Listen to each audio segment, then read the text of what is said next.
The summer of '89. Thanks so much for choosing this channel. I hope you enjoy this story. It's one that's been close to my heart for a long time. The cicadas hummed their endless symphony, a soundtrack to the lazy days of summer in 1989. Sunlight poured through the gauzy curtains of my bedroom, painting stripes across the worn wooden floor. I lay sprawled on my stomach, tracing the outline of a faded cassette tape cover on the wall, Bon Jovi slippery when wet, its edges curling with age like forgotten dreams. My name is Emily, and back then, I was 13 years old, straddling that awkward line between childhood and teenage angst. My world revolved around the cul-de-sac where my family lived, a haven of weathered brick houses, manicured lawns, and sprawling oak trees that offered refuge from the summer sun. Every evening, just as the sky began its fiery descent into twilight, the neighborhood would come alive with the sounds of laughter, sizzling barbecue grills, and the gentle thwack of baseballs against mitts. Mrs. Henderson, our neighbor across the street, known for her world-famous potato salad and boundless patience, would always be the first to fire up the grill, her infectious laugh ringing out as she called everyone over. Those summer evenings were a ritual we all cherished, a time for shared stories, games of kickball, and the kind of camaraderie that only comes from years spent growing up together. We were a tribe, bound by unspoken rules, childhood dreams, and a deep-seated sense of belonging. My best friend, Sarah, lived next door with her boisterous Labrador retriever, Buster. Buster was always getting into trouble, stealing socks, digging holes in the flower beds, and barking incessantly at squirrels. He was, however, the most loyal companion imaginable, his tail wagging furiously whenever he caught sight of us. Sarah and I were inseparable, two halves of the same mischievous soul.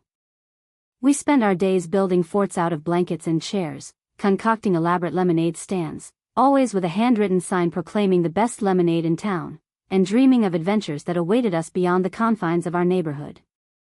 Our summers were filled with trips to the local swimming pool, where we'd spend hours splashing, diving for pennies, and perfecting our synchronized swimming routines, much to the amusement and occasional embarrassment of the lifeguards.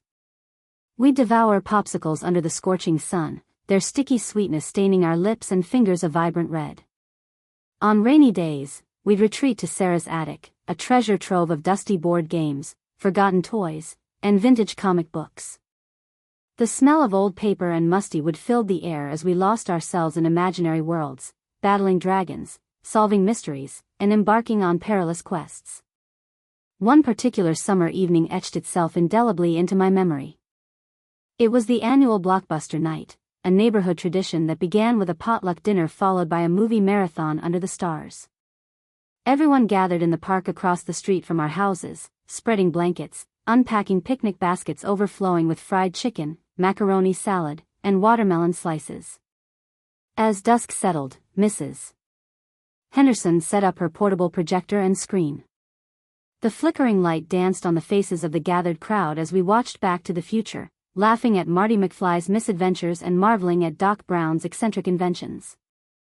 Later that evening, under a sky dusted with stars, Sarah confided in me about her fear of starting middle school in the fall.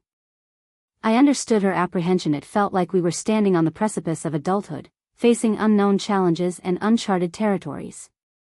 We sat there, hand in hand, sharing our hopes and anxieties, comforted by the familiar rhythm of crickets chirping and the gentle breeze rustling the leaves overhead.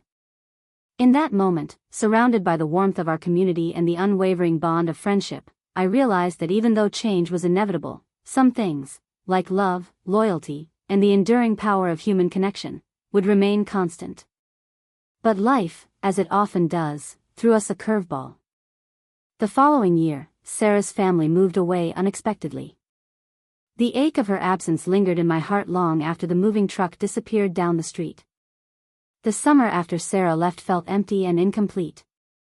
I missed our late-night talks, our shared dreams, and the simple joy of her laughter. Time marched on, however, and I found myself navigating the choppy waters of adolescence with a newfound resilience. I discovered new friendships, explored my passions for music and writing, and learned to embrace the bittersweet beauty of letting go. Years passed. The cul-de-sac faded into memory as I moved away for college, embarked on my career, and built a life of my own. Yet, those summers etched in amber remained a cherished part of who I am. They were a reminder of simpler times, when happiness came from the shared experiences that bind us together, not from the fleeting gratification of digital distractions. Recently, while cleaning out an old box in my attic, I stumbled upon a faded photograph, a snapshot frozen in time, capturing Sarah and me grinning mischievously under the summer sun. It brought back a flood of emotions, joy, nostalgia, and a pang of longing for those carefree days. Driven by a sudden impulse, I reached out to Sarah through social media. To my delight, she responded almost immediately. We exchanged messages, catching up on lost time, sharing stories about our lives, and rediscovering the bond that had weathered the years. We arranged to meet in person, choosing a cozy cafe nestled in her hometown. As we sat across from each other, sipping steaming cups of coffee and exchanging laughter, it felt like no time had passed at all. We reminisced about childhood adventures, shared our triumphs and heartbreaks, and marveled at the paths our lives had taken. Looking into Sarah's eyes, I saw a reflection of myself, a woman who had grown, evolved, and learned from the experiences life threw her way. The years may have separated us, but the essence of our friendship remained untouched. As we said goodbye, promising to stay in touch this time, I felt a sense of peace settle over me. The past had been reconciled with the present. My childhood summers, once distant memories, now shimmered with renewed meaning, reminding me that even when life takes us on unexpected journeys, true connections have a way of enduring. And as I drove home that evening, the summer sun setting behind me in a blaze of orange and gold, I realized something profound. While life may be fleeting, the love, laughter, and shared experiences we cultivate with others leave an indelible mark on our souls. They are the treasures we carry within us, beacons of light guiding us through the darkest of times. The cicadas hummed their timeless song as I pulled into my driveway, a gentle reminder that the rhythms of life continue to unfold, weaving new chapters into the tapestry of our existence. And in those moments of quiet reflection, when the world seems to fade away, we can always return to those cherished memories, the summer evenings filled with laughter, friendship, and the simple joys that define who we are.